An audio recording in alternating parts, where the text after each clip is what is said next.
Hey everyone, so if you spent any time online lately, I'm sure you've seen it. I'm talking about that beautiful, rustic cottagecore vibe. You know, the one that makes the past look like this amazing, simple dream.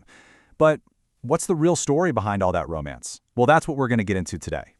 I mean, you see these pictures, right? Fields soaked in sunlight. Everything's handmade. These cozy, old-fashioned scenes. And it's so easy to just feel this pull, this longing. And honestly, trends like cottagecore have done such an amazing job packaging this nostalgia, it's almost impossible not to believe the past was really that perfect. And that, right there, is the big question we're tackling. You know, once you start to peel back all those pretty layers of this whole aesthetic, what was it really like to live in those so-called simpler times? It's time to dig into the myth versus the reality. Okay, so first up, let's be real. The appeal is huge. I get it.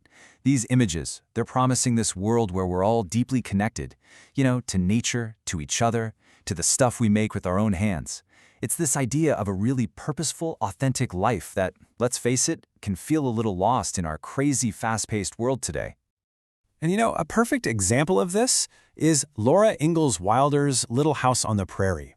I mean, those books, they just paint this classic picture of a tough, resilient family working hard together on the American frontier. It's pretty much the blueprint for this whole romantic idea of the past.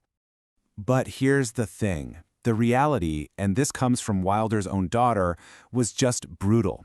They were dealing with unimaginable hardship. Think about this, 7 years in a row of total crop failure. They were in crippling debt, paying 36% interest on money they borrowed just to eat. Sickness literally left her father permanently damaged. That beautiful story we all know, it was born out of a desperate need to survive by, well, romanticizing a pretty traumatic history. So here's the crucial thing to remember.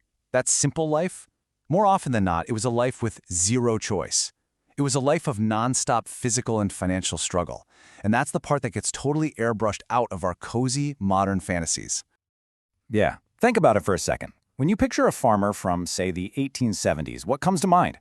For a lot of us, it's something like this, right? A scene straight out of a 1970s TV show. Everyone's clean, wholesome, ruggedly handsome. It's like a romantic filter on top of another romantic filter. Okay, now, let's look at the reality. This is an actual photo of a farmer. And when you look at real pictures from back then, you see it instantly. The exhaustion, the lines on their faces from the sun and the dust. You see the incredible physical toll this work took. This wasn't some weekend hobby, This was a relentless, day-in, day-out battle for survival. And hey, what about the food? We all have this dream of perfect farm-to-table everything. Well, food historian Rachel Lawden, she actually grew up living that life. We're talking milk straight from the cow, fish caught right from the river, veggies pulled from the garden, and she'll be the first to tell you, yeah, the taste was often absolutely incredible. But this is what her mother told her. That amazing food, it came at a huge cost. Her mother's entire life. It was just a never-ending cycle of backbreaking work from sunrise to sunset. It wasn't some charming lifestyle. Her mom had a word for it, servitude. And she desperately, desperately wanted her daughter to have the choice to escape that life. Okay, so we've established that life was physically way, way harder. But what about the people themselves? Weren't relationships simpler back then? More wholesome, more straightforward? Well, as we're about to see, that might just be another big myth we've built up. If you've ever listened to old folk songs, you probably have this picture in your head of really pure, simple romance. You know the one. A sweet, quiet girl meets a nice young man on a lovely May morning, and their whole love story just happens. Easy, straightforward, super sweet. But the reality hiding in those lyrics? Oh, it's way more complicated. A lot of those classic folk songs, the ones with lines like, "My own true love proved false to me," they weren't just about a simple breakup. A lot of the time, they were actually coded stories about something much more serious. The social disaster of an unplanned pregnancy, back in a time when there was zero safety net and almost no choices for a woman. And this is such a perfect way to think about that lack of choice. If you were different, if you didn't quite fit in, like, say you were a bookish girl like Belle from Beauty and the Beast, there was no enchanted castle to escape to. Nope. You stayed right there in the village where everybody thought you were odd, and your best, and maybe your only option for a husband was the town hunk, Gaston. So where does all this leave us today? Well, it all comes back to one central idea: choice. The amazing privilege we have right now is the freedom to actually engage with the past however we want. We get to pick and choose the parts we love without being trapped by all the hard stuff we don't. I mean, think about baking sourdough bread. It's this amazing grounding thing to do, right? But today, we can choose to enjoy that whole process with a clean, super efficient electric oven. We don't have to spend hours chopping wood for a fire or fill our house with smoke. We get to have the beautiful aesthetic without any of the servitude.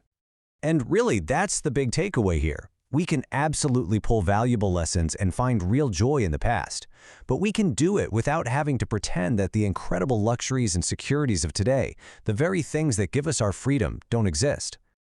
It really is about getting the best of both worlds. We can take a powerful lesson from the past, like how great it is to make music together with friends, but we get to enjoy that experience with the amazing luxury of indoor plumbing and, with modern dental care so we can actually play a flute or sing without being in pain. And maybe most importantly, with the security of a modern job that gives us the time and money to even have hobbies in the first place. So I'll leave you with this question to think about.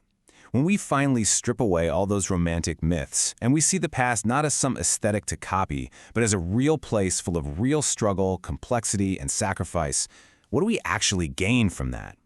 I think maybe it's a deep, profound sense of gratitude for our lives today, and a much more honest, real respect for the people who actually had to live through it.